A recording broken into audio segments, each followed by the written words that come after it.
and welcome to this online event hosted by Methodist Evangelicals Together as part of Festival at Home. I'm David Hull, Chair of Met, and our theme is Sharing Jesus Today. We're going to be taking the opportunity in just a small way in the time available to celebrate the ministry of Rob Frost and his ongoing legacy in this 20th anniversary year of Share Jesus International, the organisation he founded. He founded it in 2001, just 6 years before he died in 2007. Rob was a Methodist minister with a hugely influential ministry as an evangelist. He was a great supporter of Methodist Evangelicals Together and our predecessor organisations, and the impact of his ministry continues to this day. There are so many people we could have spoken to today, so we've had to narrow it down, and we have three very special guests. Jacqui Parkinson, who was Rob's wife, Andy Frost, Rob's son, now director of Share Jesus International, and Carolyn Lawrence, the vice president of the Methodist Church this year. It's great to have you all with us. Thank you so much for joining us. We're going to meet you one by one and hear from you briefly now, and then we'll launch into a proper conversation with each of you in turn. So Jacqui, let's hear from you first. A very warm welcome. Thank you so much for joining us today. You had a front row seat through all the development of Rob's ministry, and you played a massive part in helping it all come to be. And I think you had a very creative focus in what you did. So tell us, what was the vision at the heart of it all in those early days? Okay, well, I definitely learned exactly what Rob was about not long after getting married, because 1 week after our wedding day, he actually took me on a gospel roadshow. And we spent our night sleeping on church floors separately. So that was my introduction. And we just took drama and music around with us. And it was just really just to share Jesus. And then after that, we travelled on our holidays to places like Spain to work in hotel foyers. And then even to America, working in shopping malls. And we even went to Cliff College, which is a place Rob really loved, because that's where he felt that he was given the encouragement to follow through his heart for God. And then we carried on with lots of other different productions, Daybreak and Visions and lots of other ones. And I think the main emphasis of Rob was big scale events, but that included individuals with all their gifts. So his view was for the big, but actually for the individuals within it. That's wonderful. And it's going to be great to hear in a little while about your creative work these days too. Let's welcome first Andy Frost, current director of Share Jesus International. Andy, welcome. This is the 20th anniversary year of SJI, which grew out of Rob's ministry. You're the director now. So tell us, what is the vision that has driven SJI all these years? Yeah, it's been amazing to look back over the last 20 years and see what God has done, really. So many different projects. But again, as the mum said, ultimately, it's about individuals, people discovering what it is to be in relationship with God, and people discovering their calling as well. I guess for the vision continues to be the same. It's about sharing Jesus, about faithfully presenting the gospel, and in a relevant way, people actually understand and make some kind of response to the Christian faith. Thank you. We'll ask you more about the work of SJI today in a little bit. But how wonderful also to have the Vice President of the Methodist Church with us. Rob Frost's ministry has left a long-lasting legacy within the Methodist Church. So, Carolyn, tell us about the impact that Rob had on you and your family. Yeah, well, for many years we used to go to Easter People when the children were young, and that had a real impact on us as a family, because my husband's a minister now, but we had felt the call into full-time ministry for a long time, but I'd been resisting it. And through it was at Easter People that we both came to the point where we felt able to accept God's call on our lives. But also it was a real encouragement to us, being part of the Methodist Church, to go somewhere and worship with lots of people and people who knew what it was like being in a Methodist church, and one of the most powerful things was the impact it had on our children. Our eldest daughter made her first commitment to Jesus at Easter People when she was 7, and both our girls are still going on with the Lord now and bringing up their children in the Lord. So it's something. It's part of Rob Frost's ministry that I'm continually thankful for. How wonderful. How wonderful to have a vice president in this 20th anniversary year whose family was so impacted by Rob's ministry. It's going to be wonderful to hear from each of you about the ways in which you're sharing Jesus today. So let's talk a little more in depth one by one. At the heart of all that we're celebrating today is the belief that the Lord has given us all gifts, each and every Christian, whoever we are, gifts to use to share Jesus. Rob's great passion was to encourage and enable people to use their gifts at every opportunity. So Andy, first then, tell us more about your passions as director of Share Jesus International and some of the projects that you're working on today. Well, I'm really passionate about having to share and communicate the Christian faith. That's why I do what I do. And I guess I love working with different churches, looking at how we can become more intentional in passing on this baton of faith and sharing in our communities. Do a whole variety of different projects, whatever, being creative, I guess, in working out new ways of doing things. Recently we held our Ecclesia conference for church leaders, had about 200 church pastors from around the UK as part of that, from different denominations, looking really at how do we, as a church, stay relevant today? How do we meet the needs of society? We looked at youth work, we looked at mental health, issues around race, and really looking at how we as the church can represent something of who God is in society and share the Christian message as well. So we're always doing a whole variety of different projects, lots of stuff online now using videos as well, a real mixed bag of things. Wow, and you're doing it in very creative ways. You're trying to find, always finding new ways of sharing the gospel and engaging people, and sometimes you do that in very dangerous ways as well. So, not always too dangerous, but yeah. I think the Christian message hasn't changed, but the way in which we communicate has to always change and evolve. The world is so different to how it was 20 years ago when SGI first began. So particularly now the online digital world is so important, how we as the church engaging with that. We've seen in the last year with COVID, just the impact of being online, how we need to position ourselves in the online space as well. And so for me, for the last number of years, we've been looking at how we can really present the gospel faithfully online. Done a whole series called The Week That Changed the World, which explores the Easter story online using visuals and graphics. Then a whole kind of mini adventure series called The Adventures of the Ginger Vicar and the Balding Bishop, which I think is the danger you're hinting to there. Which really has been about travel and about experience, but at the same time presenting the gospel faithfully, help people to discover more of what the Christian faith is all about. Wow, and one of the things that strikes me about Share Jesus International is the focus that there's always been on the local church, that it's about, as Jacqui was saying earlier, often big scale events, but always with a focus of encouraging local churches as well, and Christians in local churches. We've been living in very unusual times recently. So how would you encourage us in our local churches to share Jesus more faithfully? Yeah, I think first of all, as lockdown eases now and a new normal begins to emerge, we need to be thinking about the whole digital space still. We can't just ignore that now. We need to see actually how we work in person, but also in a digital world, and think through the implications there. And there are so many needs now as we begin to rebuild and I guess recover in our places post-COVID. The church, I believe, has a key role to play. The danger is the church becomes pushed to one side and society takes on those roles instead. But I think the church has a role to play both prophetically. We've seen the real divide between the rich and the poor in this last year, and how we can challenge that, but also how we can serve practically, very much in food provision, in job creation, in a whole variety of practical ways. But the whole time bringing things together to being integral mission, I guess, the idea of bringing the different parts together, that we care about the whole person. We want them to be out of debt. We want them to have a job. We want them to have a good mental health. But as part of that, we also want to know what it is to be known by Christ and to live for him. And I guess for me, as we're sharing the Christian faith, we ultimately want people to know their identity isn't in what they have done, their mistakes, their successes, but ultimately is in who God says they are. And so for me, as I'm looking at how we can, as the church, respond in this moment, it's about serving practically, but at the same time, making sure we are threading the Christian gospel through all that we do. What's been one of the most encouraging things for you that you've encountered during these lockdown days? I think personally, we've done a whole variety of things locally. I've been doing kind of children's work on a Sunday morning because our children's worker resigned before COVID. So I've taken on children's work. And it's been amazing, I guess, even using Zoom on a Sunday morning, trying to do kids' songs on a kind of live Zoom chat with all these kids. But I guess it's been fascinating seeing, some of the things that have taken place there.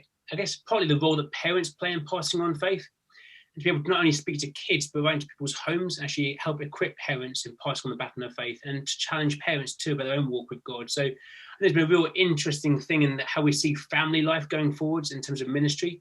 I think we're really encouraged by Alpha and morning prayers. We've been running morning prayers the last few weeks, and a couple of guys from my football team have been involved and joined us, got no kind of faith background, but really wanted to engage with this moment of prayer. Ran an Alpha course for those guys who've got no Christian faith at all, but I guess when everything was put in the air, they were questioning about, well, what is life really all about? Everything I thought was secure suddenly isn't.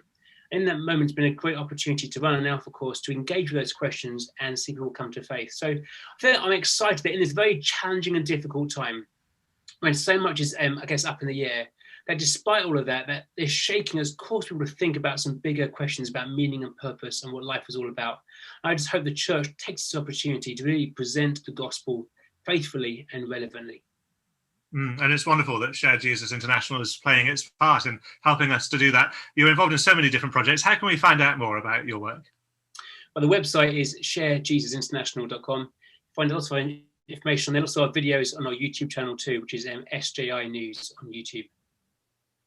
Thank you. Thank you so much, Andy. Let's now turn to your mum, Jacqui Parkinson. So, Jacqui, you have had a very creative approach to sharing Jesus. Tell us how that came into being.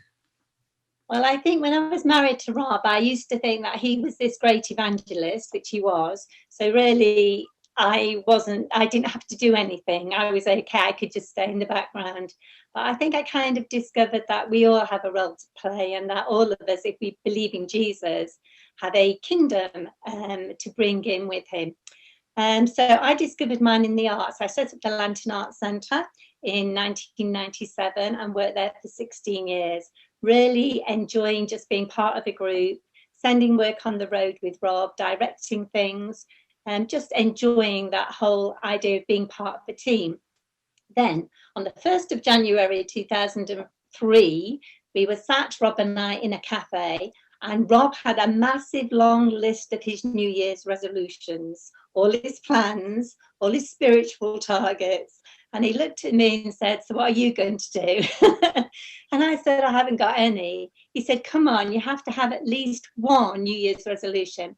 So I said, "Okay, then I'd like to do a bit of stitching." Okay, and now I do a bit of stitching. I went back to uni and did another degree, which I really enjoyed. And then I always knew that I wanted to do big work, probably because of my background in theatre with the large sets. And I always knew I wanted to do Bible-based work because I just really love the Bible. And then fortunately, the Deo Gloria Trust were looking to go into cathedrals. So I invited myself alongside them and said, "Would you not like some visual images to go along with your words?" And that started a really lovely relationship. So we did 11 sets of panels, and one of those sets is Good Grief, which is actually based on the death of Rob. It's my raw grief, really, at that event in my life. And they travel around lots of the different cathedrals in England, so that's was brilliant. And actually at the moment they're just being transferred from panels into banners, so that anybody can hire them if they would like to for their churches or community hall or hospice centre, anything. So that's the plan for those. And then I decided in 2013 to go even bigger. And I love the book of Revelation because it's actually full of visions and images and pictures. So for me, it's like a storybook. And I really like the idea that God ends his Bible with a storybook for us artists. I think that's just lovely. And it's the mystery of it. It's not all factual and academic. And it's just this lovely fluid thing. So I started looking at all the images and I tried to represent them on large panels, and they toured for 3 years around different cathedrals in England, and they were seen by about 500,000 people. And it was just fantastic looking at the comments books because, you know, some people wept, some people said, "I'm not a Christian, but this has made me think."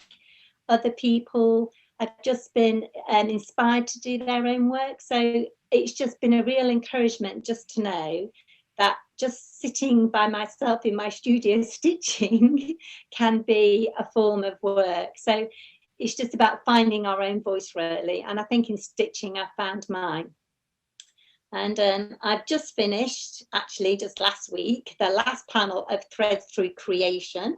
So wow, that's I'd love to ask you a bit more about that. I just wanted to say, first of all, though, I think it was the last time I saw you was in Salisbury Cathedral, I think, which was for the launch of Threads Through Revelation there.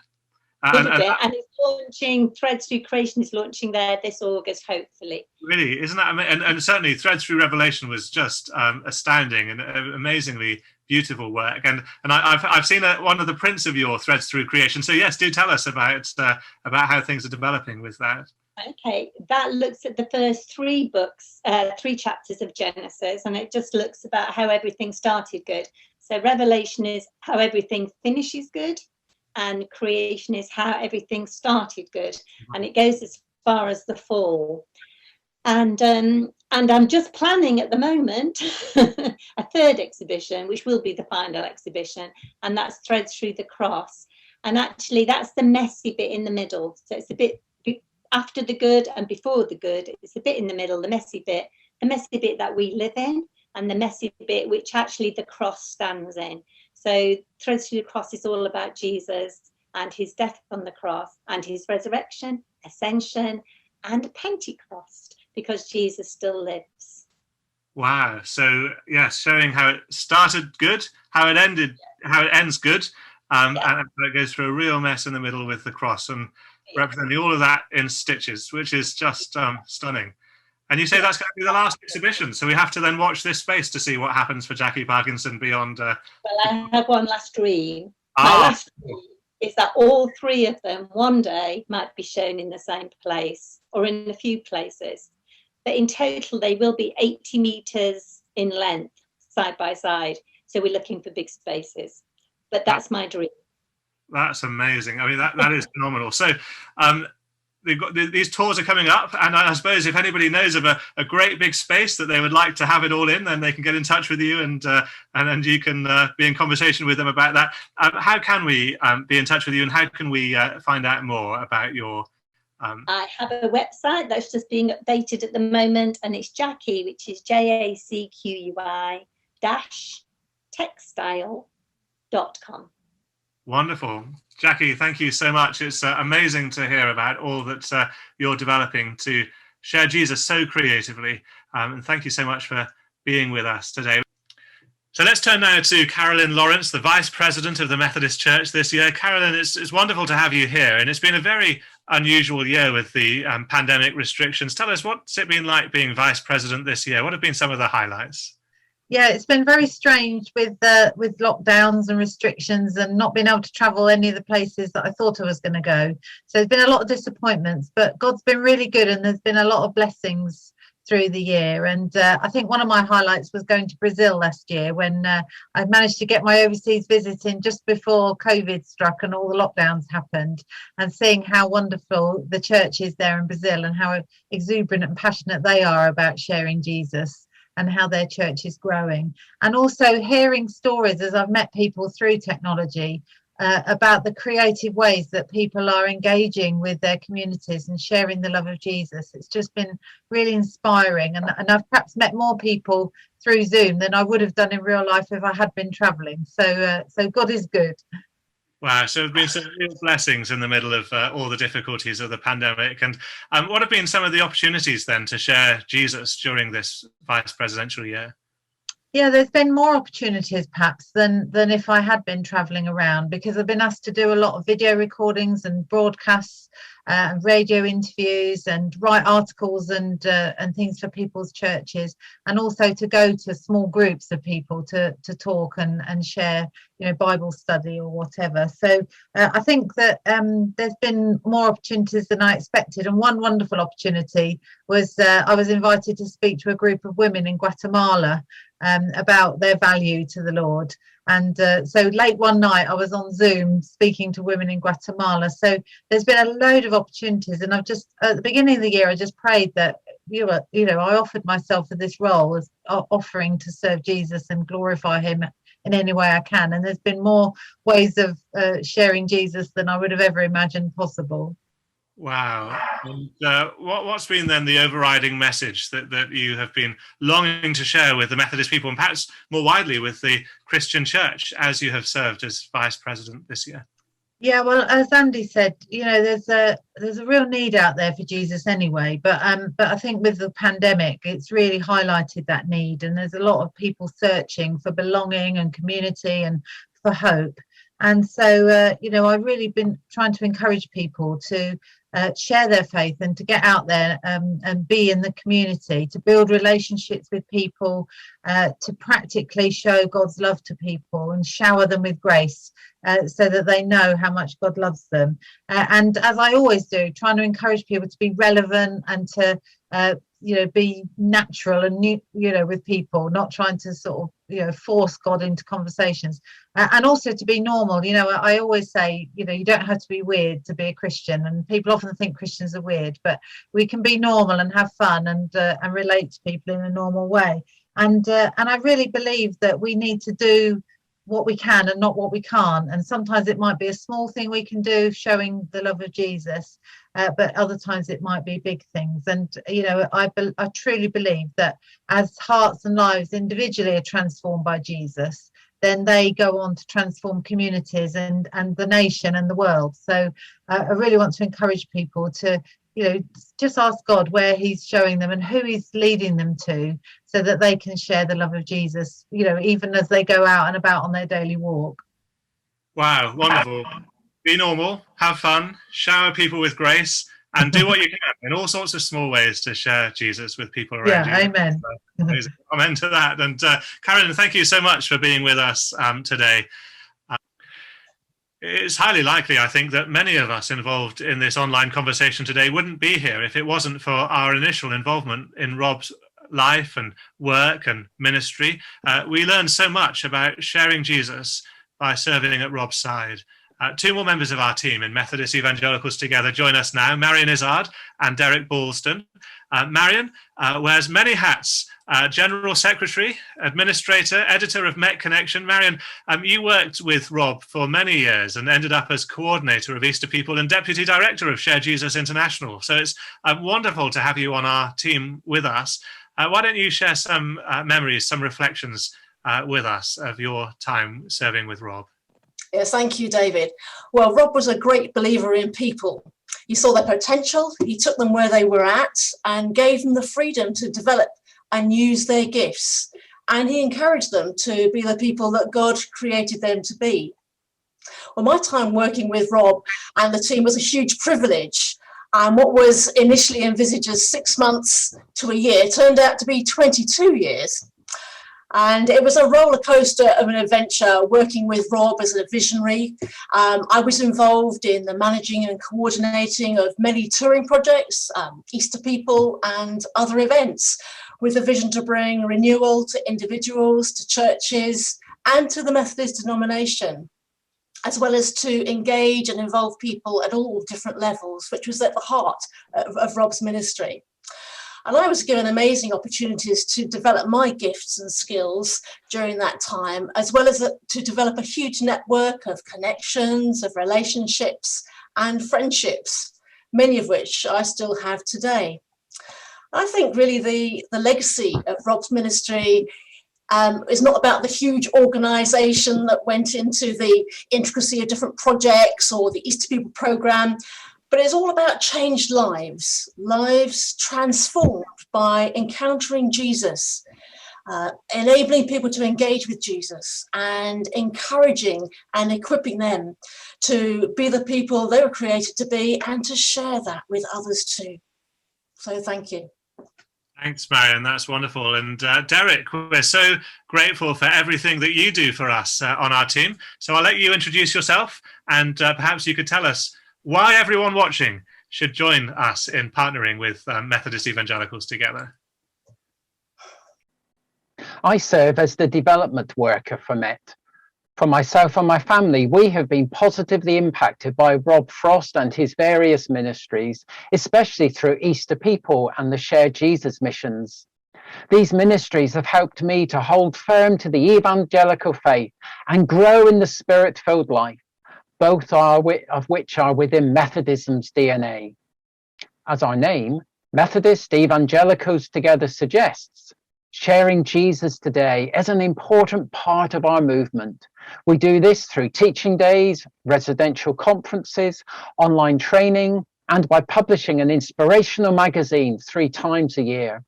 We have also produced What Way, 14 short videos to help church youth groups in their sharing of Jesus.